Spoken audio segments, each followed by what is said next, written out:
శ్రీమాత్రే నమః. మినిసోల్కి స్వాగతం. పాప విమోచని వ్రత కథ. పద్మపురాణంలో వివరించబడిన పాప విమోచని వ్రత కథ తెలుసుకుందాం. యుధిష్ఠిరుడు శ్రీకృష్ణుణ్ణి ఇలా అడిగాడు: ఓ ప్రభు, పాల్గొన శుక్లపక్షంలో వచ్చే ఏకాదశి యొక్క ప్రాముఖ్యత గురించి నాకు తెలుసు. ఇప్పుడు దయచేసి చైత్రపక్షంలోని కృష్ణపక్షంలో వచ్చే ఏకాదశి పేరేమిటి, దాని గురించి నాకు వివరించండి అని అడిగాడు. అప్పుడు శ్రీకృష్ణుడు ఇలా అన్నాడు: ఓ రాజులకు రాజా, ఈ ఏకాదశికి సంబంధించి పాపాలను నాశనం చేసే కథను చెప్తాను విను. మాంధాత చక్రవర్తి దాని గురించి అడిగినప్పుడు మహర్షి లోమాన్స్ చెప్పిన కథ ఇది అని శ్రీకృష్ణుడు జవాబిచ్చాడు.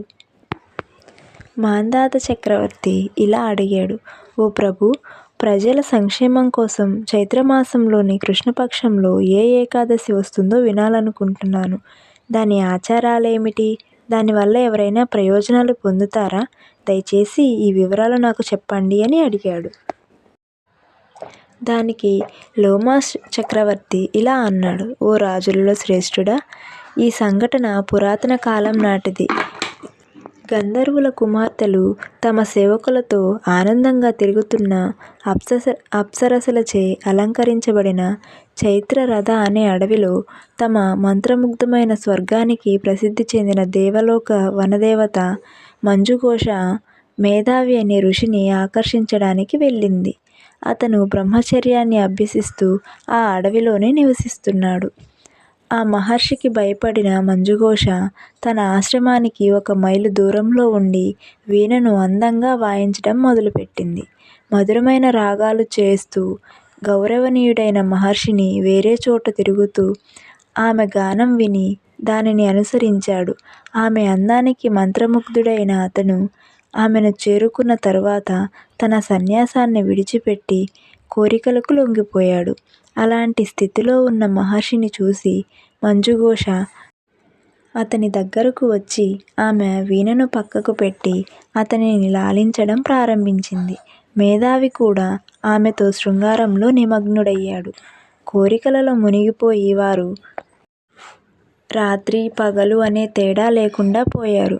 ఆ విధంగా ఋషుల ధర్మ మార్గాన్ని విడిచిపెట్టి అతను చాలా రోజులు స్వర్గపు అప్సరసతో ఆనందంలో మునిగిపోయాడు.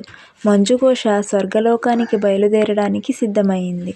వెళ్లే ముందు ఆమె మేధావి ఋషితో: ఓ బ్రాహ్మణ, ఇప్పుడు నా నివాసానికి తిరిగి రావటానికి నాకు అనుమతి వచ్చింది. దయచేసి నన్ను వెళ్ళనివ్వండి అని అడిగింది. ఇక మేధావి: ఓ దేవి, తెల్లవారే వరకు నాతో ఇంకొంచెం సేపు ఉండు అంది.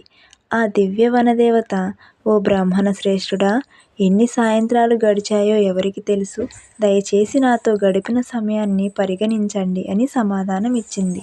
స్వర్గపు అప్సరస మాటలు విన్న మేధావి కళ్ళు ఆశ్చర్యంతో పెద్దవి అయ్యాయి.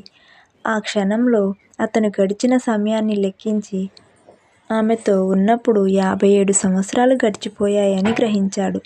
ఆమెతో ఉండటం వల్ల తన తపస్సు నాశనమైందని గ్రహించిన తరువాత ఆ ముని చాలా కోపంగా ఉన్నాడు.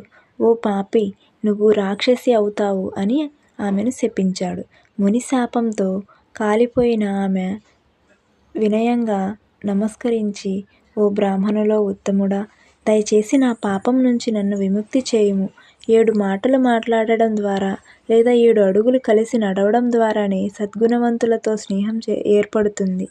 ఓ బ్రాహ్మణుడా, నేను మీతో చాలా సంవత్సరాలు గడిపాను కాబట్టి దయచేసి నాపై దయ చూపండి అని ప్రాధేయపడింది. అప్పుడు ఋషి ఇలా అన్నాడు: ప్రియమైనదానా, నా మాట వినను. ఈ శాపాన్ని నివారించడానికి నేనేం చేయగలను? నువ్వు నా విస్తృత తపస్సుని నాశనం చేశావు. చైత్రమాసంలోని శుక్లపక్షంలో వచ్చే శుభ ఏకాదశిని పాపమోచన ఏకాదశి అంటారు. ఆ ఏకాదశికి నీవు వ్రతం ఆచరించి ఉపవాసం పాటించడం ద్వారా నీ రాక్షస స్థితిని తొలగిపోతుంది అని చెప్తాడు. ఇక ఇలా చెప్పి మేధావి తన తండ్రి చవన ముని దగ్గరకు వెళ్తాడు. అతన్ని చూసిన చవకుడు: కుమారా, ఏం చేశావు నువ్వు? సంపాదించిన పుణ్యాలను నాశనం చేసుకున్నావు అని అడిగాడు.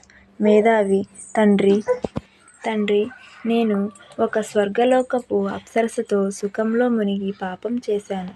ఈ పాపాన్ని పరిహారం అయ్యే తపస్సును నాకు చెప్పండి అని అడిగాడు.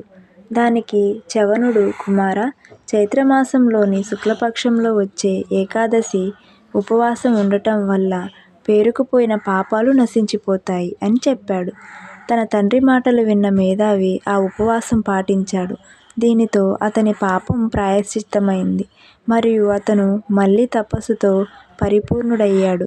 అదేవిధంగా మంజుఘోష కూడా ఈ అద్భుతమైన ఉపవాసాన్ని పాటించడం వలన, పాపమోచని ఉపవాసం పాటించడం వల్ల ఆమె రాక్షస రూపం నుండి విముక్తి పొంది దివ్యమైన అప్సరసగా రూపాంతరం చెందింది.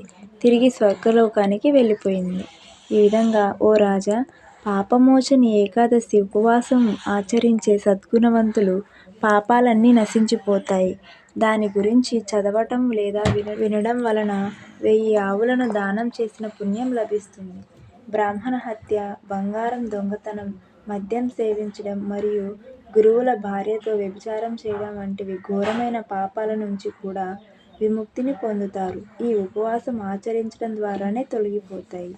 ఈ ఉపవాసం అత్యంత పుణ్యప్రదమైనది అని వివరించారు. ఈ విధంగా శ్రీకృష్ణుడు ధర్మరాజుకు కథను వివరించాడు. దానితో ఎంతో సంతోషించిన ధర్మరాజు శ్రీకృష్ణుడికి నమస్కరించి, నీ ద్వారా ఈ కథను విన్న నేను ధన్యుడను అని అన్నాడు. పాప విమోచని వ్రత కథ సమాప్తం. శ్రీమాత్రే నమః. ఈ వీడియో కనుక మీకు నచ్చినట్లయితే ఒక లైక్ చేయండి. ఇలాంటి మరిన్ని డివోషనల్ స్టోరీస్ కోసం నా ఛానల్ని సబ్స్క్రైబ్ చేసుకోండి. Thank you for watching.